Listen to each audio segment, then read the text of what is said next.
तुम्ही पण बाजारात आलात का? बाजारपेठा कशा सजल्या आहेत ना, बघून अगदी मन प्रसन्न होतं. काय घेऊ काय नाही असं होतं ना. चला तर मग आपण सुद्धा काहीतरी खरेदी करूया. आपल्याकडे सगळं असतं पण बाप्पासाठी काहीतरी घेतोच ना आपण. चला तर मग पुढे जाऊया आणि काय आपल्याला आवडते ते घेऊया.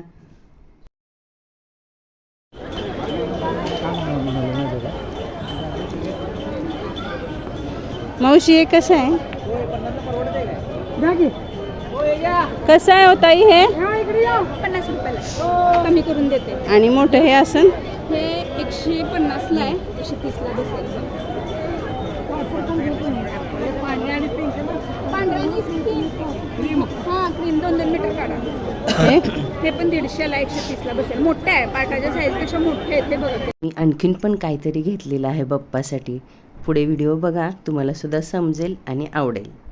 सजावटीचं साहित्य इतकं सुंदर आलं आहे ना. आपल्याला माहिती असतं हे आपल्याकडे आहे, तरी पण आपण काहीतरी घेतो आणि बाप्पासाठी नवीन घ्यायलाच हवं ना. सजावट तर आपण नवीन करतो, नवीन कपडा घेतो, पण काहीतरी नवीन आपल्याला घ्यायचंच असतं आणि घेतलंच पाहिजे, हो ना. गौरीचं सामान तर इतकं सुंदर आणि छान आलं आहे. पुढच्या भागात आपण ते पाहूया, गौरीसाठी काय काय बाजारात नवीन आलं आहे ते.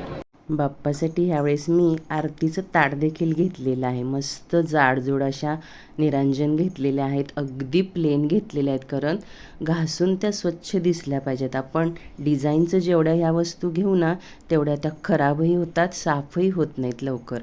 आणि अक्षदा आणि साखरेसाठी छोट्या वाट्या.